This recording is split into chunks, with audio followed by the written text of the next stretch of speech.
Now, all of the truth, that's the right way to put it. All of the truth that had been revealed before Christ is being restored as part of the restoration. And as a second witness, all of these things are being restored to point to what?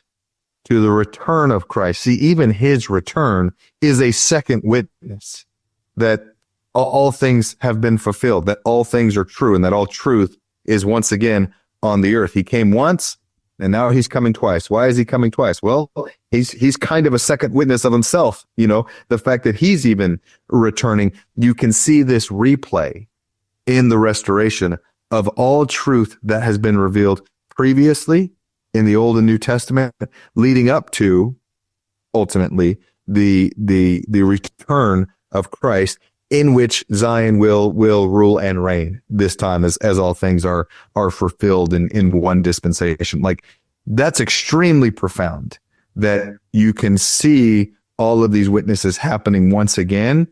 And it's a further witness to me anyway, just how guided and how instrumental the Lord's hand is in everything that Joseph, and in this case, Oliver, were doing in preparation for that second return. And this is one of the reasons why the early saints were so vocal about and looking so forward to the return of Christ and building Zion. And it, not that we aren't that way today in the church, but I don't know that we talk about it and we have that zeal for it and that fervor for it in such real terms like the early saints did. But they understood, like, we are restoring all of these things for what? So that Christ can then come once again. Like, he can also be restored. You know, like, that's the amazing thing, is like they understood these second witnesses all needed to take place in order for Christ to come.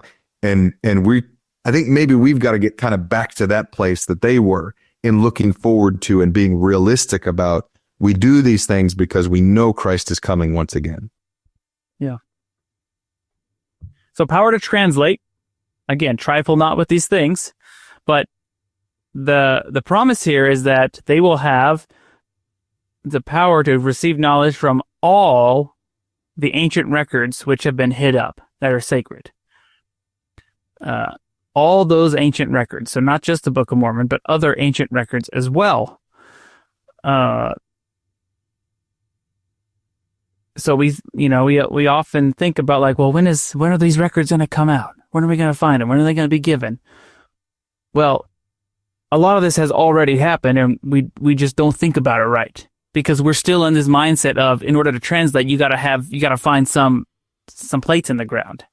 That's not true. That's not the case. Okay. How do I know that? Because Joseph Smith translated the Bible, and he didn't find some new records hidden in the ground to translate the Bible. He took what he had, and he received revelation of the original source material, of what it should have been, or he received revelation of a more correct way of interpreting, so that we could get full and greater context of its true meaning and purpose. Okay. A lot of times we talk about the translation of the Bible and say, well, it's more of a commentary to explain what the Bible, like the context and the understanding. That's true. Okay. But that's what translation means, right?